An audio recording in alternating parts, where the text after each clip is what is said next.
ತೀರದ ಹಂತಕ ಭಾಗಪ್ಪ ಹರಿಜನನ್ನ ಭೀಕರವಾಗಿ ಹತ್ಯೆ ಮಾಡಿದ್ದಾರೆ. ತನಿಖೆ ಈಗಾಗಲೇ ಶುರುವಾಗಿದೆ. ಇನ್ನು ಹತ್ಯೆ ನಡೆದ ಸ್ಥಳದಲ್ಲಿ ವಿಧಿವಿಜ್ಞಾನ ತಂಡದಿಂದ ಪರಿಶೀಲನೆ ಕೂಡ ಆಗಿದೆ. ಅಲ್ಲಿ ಸಿಕ್ಕಿರುವಂತಹ ವಸ್ತು, ರಕ್ತದ ಮಾದರಿ ಮತ್ತು ಮಾರಕಾಸ್ತ್ರಗಳನ್ನ FSLಗೆ ರವಾನೆ ಮಾಡೋ ಕೆಲಸ ಕೂಡ ಆಗುತ್ತೆ. ಇನ್ನು ವಿಜಯಪುರದ ಮದಿನಾ ನಗರದಲ್ಲಿ ವಾಸವಿದ್ದಂತಹ ಭಾಗಪ್ಪ ಹರಿಜನ ಕುಟುಂಬಸ್ಥರನ್ನ ಕರೆತಂದು ಪೊಲೀಸರು ಸ್ಥಳ ಮಹಜರನ್ನ ನಡೆಸ್ತಾ ಇದ್ದಾರೆ. ಹತ್ಯೆ ನಡೆದ ಸ್ಥಳದಲ್ಲಿ ಬಾಂಬ್ ನಿಷ್ಕ್ರಿಯ ತಂಡದಿಂದಲೂ ಕೂಡ ಪರಿಶೀಲನೆ ಸದ್ಯಕ್ಕೆ ಆಗ್ತಿದೆ. ಡೀಟೇಲ್ಸ್ ರಾಚಪ್ಪ ನೀಡ್ತಾರೆ. ರಾಚಪ್ಪ, ತನಿಖೆ ಹೇಗೆ ಸಾಗ್ತಾ ಇದೆ?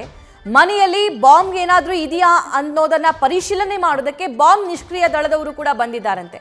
ಇಲ್ಲಿ ಟಾರ್ಗೆಟ್ ಆಗಿದ್ದು ಕೇವಲ ಭಾಗಪ್ಪ ಮಾತ್ರನಾ ಅಥವಾ ಆತನ ಮನೆಯವರು ಟಾರ್ಗೆಟ್ ಆಗಿದ್ದಾರಾ?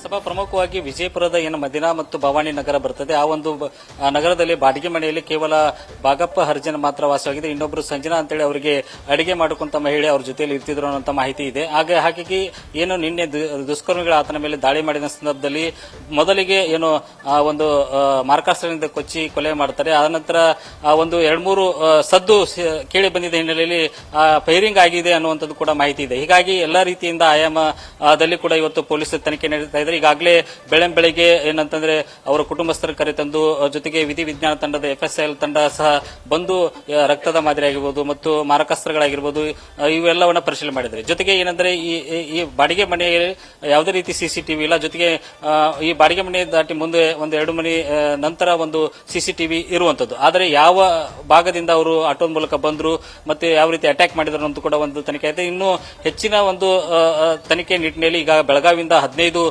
ಜನರ ಒಂದು ತಂಡ FSL ತಂಡ ಕೂಡ ಬಂದು ಇನ್ನಷ್ಟು ಮಾಹಿತಿಯನ್ನು ಇಲ್ಲಿನ ಒಂದು ಸಂಗ್ರಹಿಸಿ ಜೊತೆಗೆ ಯಾವ ರೀತಿ ಹತ್ಯೆ ಮಾಡಿದ್ರು ಅನ್ನುವಂಥ ನಿಟ್ಟಿನಲ್ಲಿ ಕೂಡ ತನಿಖೆ ಕೂಡ ಮುಂದುವರೆದಿರುವಂತದ್ದು. ಪ್ರಮುಖವಾಗಿ ಈಗಾಗ ಪೊಲೀಸ್ ತಂಡ ಕೂಡ ಒಂದು ಆರೋಪಿಗಳ ಪತ್ತೆಗೆ ಕೂಡ ಬಲೆ ಬೀಸಿರುವುದು, ಯಾವ ರೀತಿ ಬಂದು ಹತ್ಯೆ ಮಾಡಿ ಹೋದ್ರು, ಯಾವ ಭಾಗಗಡೆ ಹೋದ್ರು ಅನ್ನುವಂಥದ್ದು ಕೂಡ ಎಲ್ಲಾ ರೀತಿಯಿಂದ ಪೊಲೀಸರ ತಂಡ ಕೂಡ ಈಗಾಗಲೇ ರಚನೆ ಮಾಡಿ ಅವರನ್ನ ಸೆರೆ ಹಿಡುವಂತ ಪ್ರಯತ್ನಕ್ಕೆ ಮುಂದಾಗಿದ್ದಾರೆ. ಸಭಾ ನ್ಯೂಸ್ ಫಸ್ಟ್ ನಿರ್ಭೀತಿಯಿಂದ ನಿಮ್ಮ ಪರವಾಗಿ.